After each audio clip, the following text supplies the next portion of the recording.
do like, share and subscribe. Good evening friends. आज के update कुछ इस प्रकार से। आज हम बात करेंगे सबसे पहले ताइवान और चीन की। ताइवान ने चीन के साथ बढ़ते तनाव के बीच अपनी सेना को जुटाना शुरू कर दिया है। चीनी सेना के गुरुवार को 2 दिन का अभ्यास शुरू करने के बाद ताइवान ने भी अपनी सेना को अलर्ट किया है। सेना को अलर्ट करते हुए ताइवान ने कहा कि उसकी सेना राष्ट्र की रक्षा कर सकती है। चीन के इस सैन्य अभ्यास को ताइवान की ओर से कथित अलगाववादी कृत्यों की प्रतिक्रिया के रूप में सजा के तौर पर देखा जा रहा है। ताइवान नियंत्रित द्वीपों के समूह के पास यह अभ्यास लाई चिंगते के ताइवान के राष्ट्रपति के तौर पर पदभार संभालने के ठीक 3 दिन बाद हो रहा है। लाई को चीन एक अलगाववादी नेता के तौर पर देखता है और उसको नापसंद करता है। चीन की ओर से ताइवान को बार बार अपना क्षेत्र कहा है। चीन ने सोमवार को राष्ट्रपति बनने के बाद दलाई के पहले भाषण की निंदा की। लाई ने अपने भाषण से चीन से धमकियां बंद करने को कहा था। चीनी पीपुल्स लिबरेशन आर्मी के पूर्वी थिएटर कमांड ने कहा कि उसने गुरुवार सुबह ताइवान के आसपास के इलाकों में सेना, नौसेना, वायुसेना और रॉकेट बल को शामिल करते हुए संयुक्त सैन्य अभ्यास शुरू किया है। कमांड ने एक बयान में कहा कि यह अभ्यास ताइवान, जैनलमू मध्य ताइवान के उत्तर, दक्षिण और पूर्व के साथ साथ ताइवान नियंत्रित द्वीपों किनमेन, मात्सु, वुकी और डोंगियन के आसपास के क्षेत्रों में आयोजित किया जा रहा है। इंडियन एक्सप्रेस की रिपोर्ट के मुताबिक ताइवान के रक्षा मंत्रालय ने अभ्यास की निंदा करते हुए कहा कि उसने द्वीप के आसपास के क्षेत्रों में सेना भेज दी है और उसे विश्वास है कि वो अपने क्षेत्र की रक्षा कर सकता है। मंत्रालय की ओर से कहा गया कि इस मौके पर सैन्य अभ्यास की शुरुआत ताइवान जलडमू मध्य की शांति और स्थिरता को खतरे में डालती है और चीन की सैन्यवादी मानसिकता को भी उजागर करती है। ताइवान के एक वरिष्ठ अधिकारी ने कहा कि हमारी सरकार को चीनी सैन्य गतिविधियों की व्यापक समझ है और वे चीनी सैन्य गतिविधियों पर नज़र रख रहे हैं।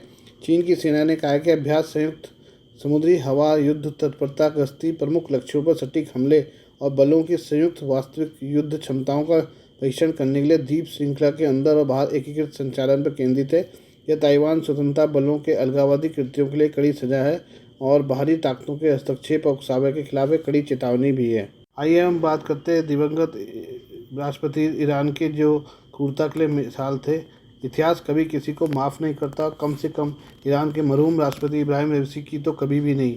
रईसी ने अपने जीवन काल में हिजाब पहनो नहीं तो हम तुम्हारे सिर पर मुक्का मारेंगे।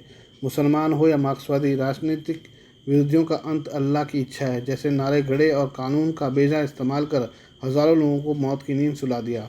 साल 1979 की ईरान की इस्लामिक क्रांति के केंद्र में अयातुल्ला रुहोल्लाह खामनेई का नाम आता है, लेकिन देश को धार्मिक कट्टरता, राजनीतिक विरोधियों के प्रति क्रूरता और महिलाओं के प्रति निर्ममता की नीतियों का निर्माता इब्राहिम रईसी को समझा जाता है।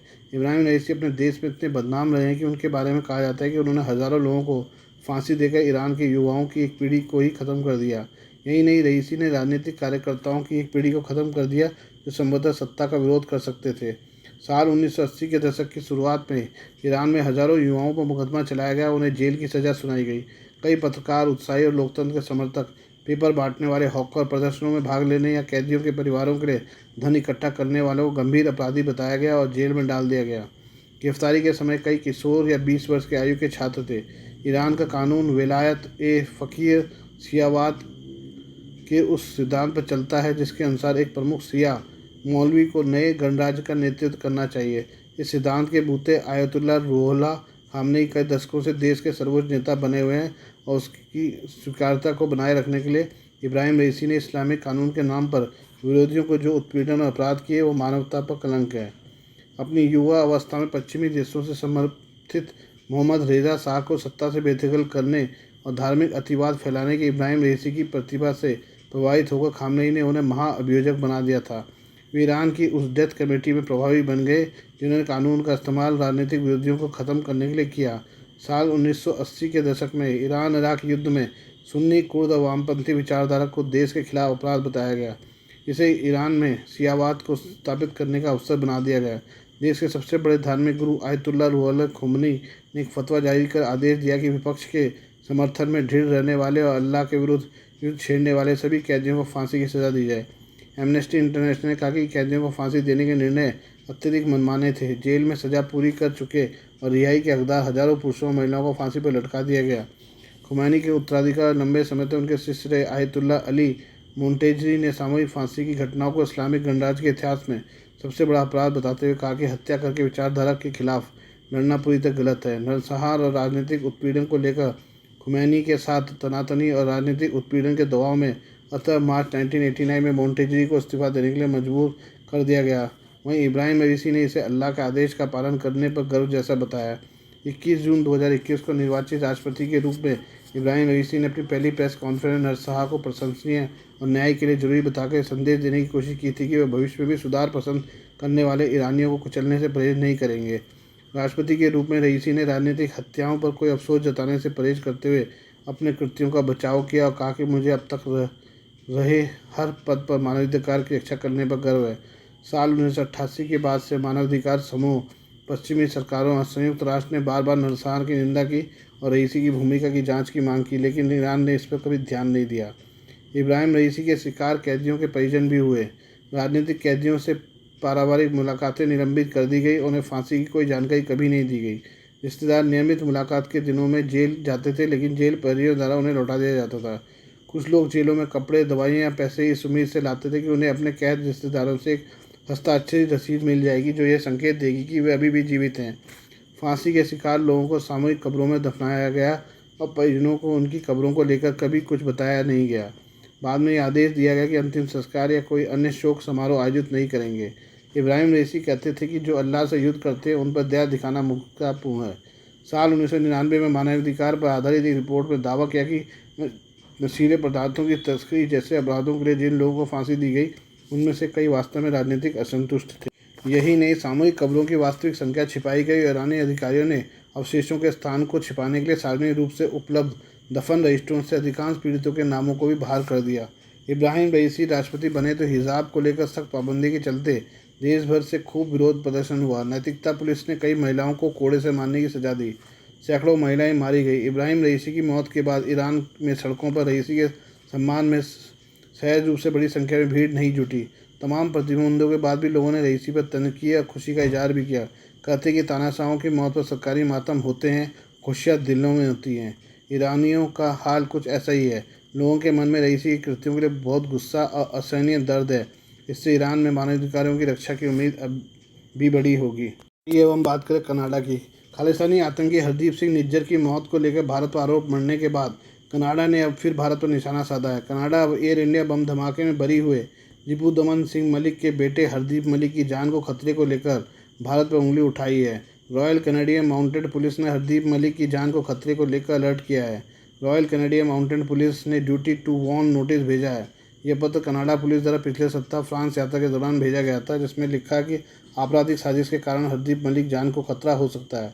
हरदीप मलिक सहित ब्रिटिश कोलंबिया में सिख अलगाववादी आंदोलन से जुड़े कई लोगों को ड्यूटी टू वार्न पत्र प्राप्त हुए हैं, जो लोगों को उनकी सुरक्षा के लिए खतरे के बारे में जागरूक होने पर सूचित करते हैं। कनाडा पुलिस की ओर से हाल के दिनों में ब्रिटिश कोलंबिया में खालिस्तानी आंदोलन से जुड़े कई लोगों को ऐसे नोटिस मिले हैं जिसमें उनकी जान को खतरा बताया गया है। जून 2023 में हत्या से पहले निज्जर को भी ऐसा ही पत्र दिया गया था। हरदीप मलिक की जान को खतरे और रिपुदमन सिंह की हत्या की जांच से कनाडा ने यह संकेत भी दिया है कि निज्जर की हत्या से पहले की घटनाओं में भी वो भारत का हाथ मानते हैं।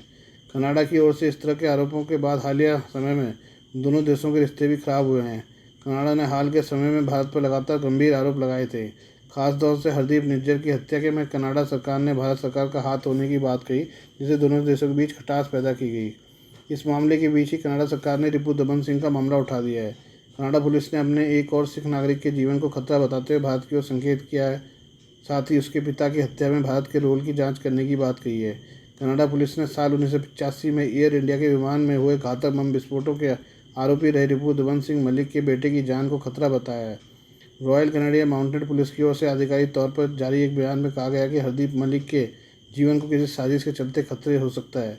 हरदीप मलिक कनाडा के सरे में रहता है और बड़े व्यापारी रहे रिपुदमन सिंह मलिक का बेटा है। रिपुदमन सिंह मलिक की सरे के न्यूटन इलाके में गोलाबारी में मौत हो गई थी। रिपुदमन सिंह पर 23 जून 1985 को कनाडा से लंदन होते हुए भारत जा रहे एयर इंडिया के विमान में आयरिश तट के पास विस्फोट कराने का आरोप लगा था। इस विमान में सवार सभी 329 लोग मारे गए थे। कनाडाई जांचकर्ताओं ने कहा कि यह बम विस्फोटों की योजना सिख अलगाववादियों ने बनाई थी, जो 1984 में स्वर्ण मंदिर पर भारतीय सेना के घातक हमले का बदला लेना चाहते थे। हालांकि रिपुदमन सिंह पर आरोप साबित नहीं हुए और कोर्ट से वो बरी हुआ। रिपुदमन सिंह मलिक की 14 जुलाई 2022 को सरे में उसके दफ्तर के बाहर गोली मारकर हत्या कर दी गई थी। आरसीएमपी अफसर इस बात की जांच कर रहे हैं कि क्या रिपुदमन सिंह की हत्या के पीछे भारत सरकार का हाथ था।